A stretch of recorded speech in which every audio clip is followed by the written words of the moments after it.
No livro de Gênesis, antes do dilúvio, há uma passagem que raramente recebe atenção proporcional ao seu peso. Ela menciona seres chamados Nefilins.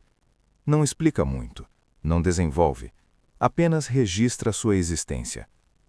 Naqueles dias, havia gigantes na terra.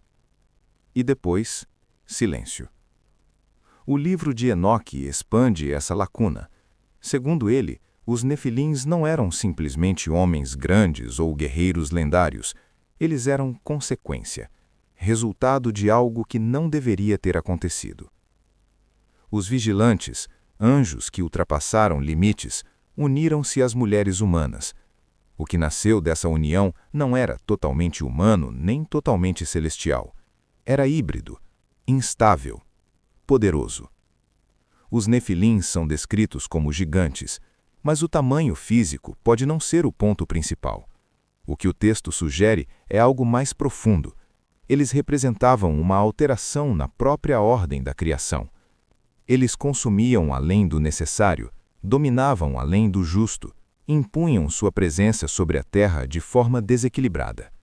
Não eram apenas fortes, eram excessivos. Essa palavra é central. Excesso.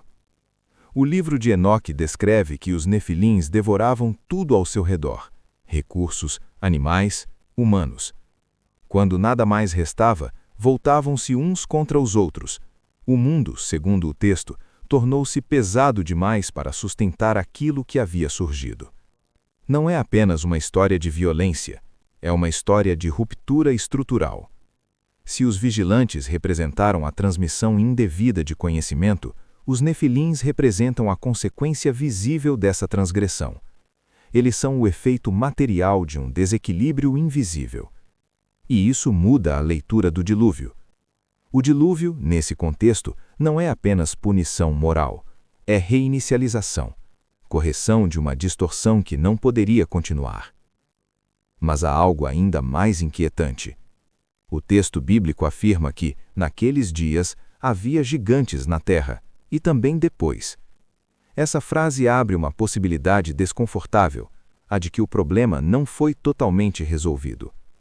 Ao longo de tradições antigas, surgem relatos de povos gigantes, guerreiros desproporcionais, linhagens diferentes. Não como fantasia isolada, mas como memória recorrente. A pergunta não é se esses relatos são literais ou simbólicos. A pergunta é por que tantas culturas preservaram histórias semelhantes. Os Nefilins não são apenas personagens antigos. Eles simbolizam algo maior, a consequência inevitável quando fronteiras fundamentais são ignoradas. Eles são a marca de um conhecimento que foi longe demais. E talvez por isso sua história apareça de forma tão breve na Bíblia, como se mencionar fosse suficiente, como se explicar demais fosse desnecessário.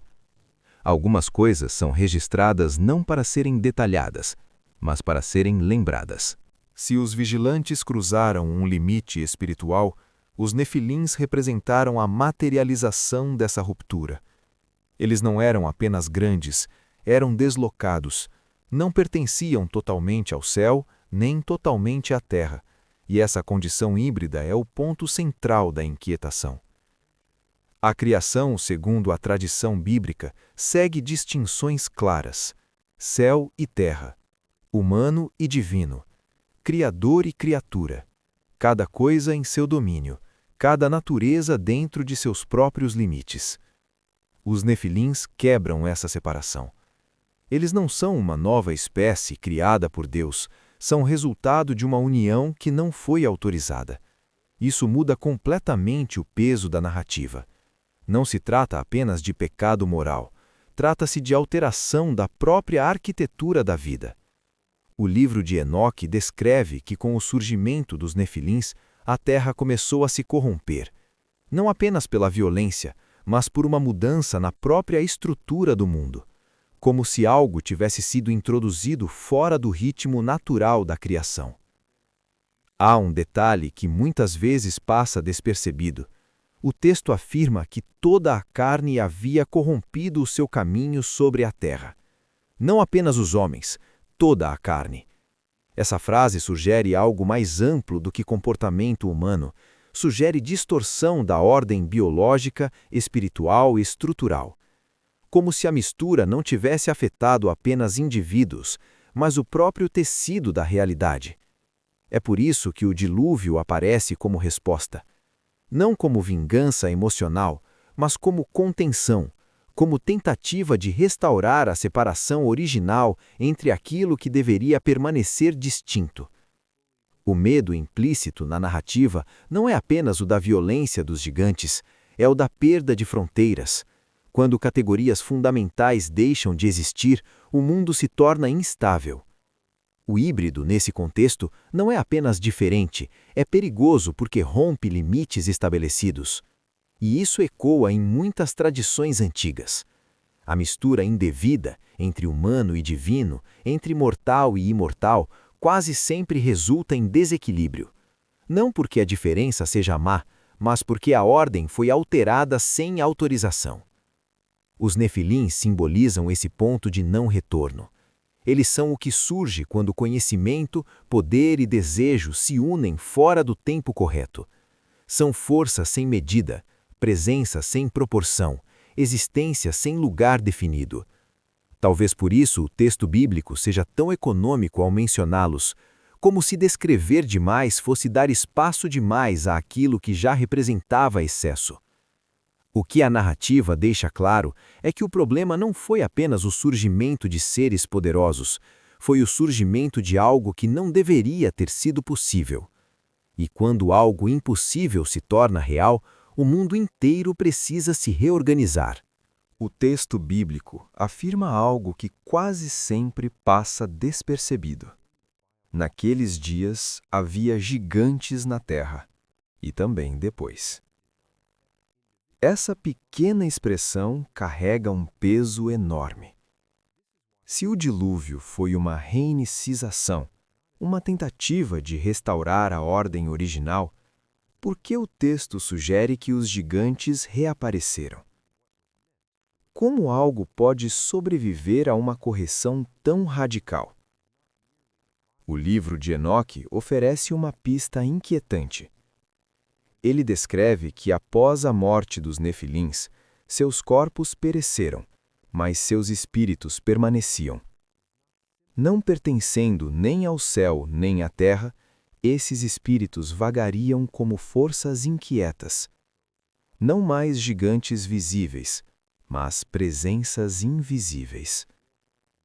Isso desloca completamente a leitura da narrativa. Os Nefilins não seriam apenas um episódio físico do passado. Seriam o início de algo contínuo. Uma distorção que, mesmo contida em sua forma material, continuaria operando em outra dimensão. A violência, a corrupção e o excesso não desapareceriam, apenas mudariam de forma. Há também tradições posteriores que mencionam povos gigantes após o dilúvio. Os Anaquins, os Refaíns, figuras descritas como desproporcionais e temidas. Independentemente de interpretação literal ou simbólica, o padrão reaparece. A pergunta inevitável não é se eram fisicamente gigantes. É por que a memória do excesso humano persiste em tantas culturas. Talvez os Nefilins sejam menos sobre tamanho e mais sobre desproporção, sobre aquilo que cresce além da medida, sobre força sem limite, desejo sem contenção, poder sem responsabilidade. Se os vigilantes simbolizam a transmissão indevida de conhecimento, e os Nefilins a materialização dessa ruptura, o que permanece depois pode ser entendido como o legado do excesso. Não mais híbridos visíveis, mas inclinações desordenadas, tendências ao domínio, impulsos que ultrapassam fronteiras naturais. Nesse sentido, e depois, deixa de ser uma simples nota histórica, torna-se um eco. Um lembrete de que certas rupturas não são apagadas facilmente. Elas deixam marcas, influências, vestígios. O texto bíblico não se aprofunda nesse detalhe. Ele apenas menciona e segue adiante. Mas talvez essa brevidade seja intencional, porque explicar demais exigiria confrontar algo inconfortável, que o problema não era apenas uma geração antiga, mas uma tendência recorrente. Os nefilins podem ter sido gigantes, mas o verdadeiro gigantismo talvez esteja naquilo que cresce dentro da própria humanidade quando os limites são ignorados. E isso não pertence apenas ao passado. Depois dos vigilantes, depois da mistura, depois do dilúvio. Os nefilins permanecem como um registro breve, quase desconfortável dentro da narrativa bíblica. Eles não recebem genealogia detalhada, não recebem discursos, não recebem desenvolvimento prolongado. Apenas aparecem. E talvez seja exatamente isso que os torna tão perturbadores. Se fossem apenas personagens mitológicos, o texto poderia ter elaborado mais. Se fossem apenas metáforas simples, poderiam ter sido ignorados. Mas eles são mencionados com sobriedade, sem dramatização, sem exagero, como um fato incômodo que não precisava ser explicado, apenas registrado. Ao longo da história, muitas interpretações tentaram resolver o enigma. Alguns afirmam que eram apenas homens poderosos. Outros defendem a leitura literal de gigantes híbridos. Outros ainda enxergam neles símbolos de tirania, violência e domínio desmedido. Mas talvez o ponto não esteja na definição biológica. Talvez esteja na ruptura. Os nefilins representam o momento em que algo atravessou um limite estrutural da criação. O momento em que categorias foram misturadas, funções foram confundidas, e a ordem deixou de ser respeitada.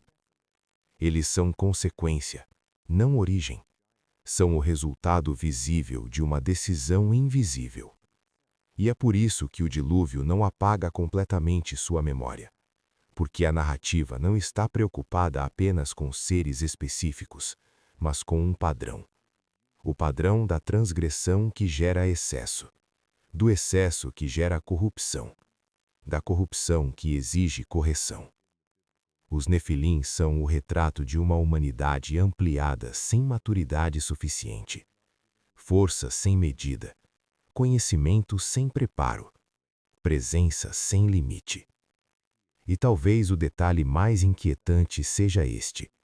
O texto nunca afirma que o problema foi definitivamente encerrado, apenas que foi contido. Contido não significa eliminado. A memória permanece. O aviso permanece. A marca permanece. Talvez os nefilins não sejam apenas criaturas do passado. Talvez representem aquilo que surge sempre que poder e conhecimento crescem além da estrutura que deveria sustentá-los. Não como gigantes físicos, mas como excessos históricos, como desproporções humanas, como forças que se expandem sem limite. O texto não fecha com explicação final. Ele não oferece resolução completa. Ele apenas registra o que aconteceu e segue adiante. Talvez porque certas histórias não foram escritas para serem completamente compreendidas. Foram escritas para lembrar que há limites, e que quando esses limites são ignorados, algo sempre nasce. Algo que não deveria existir. O resto é silêncio.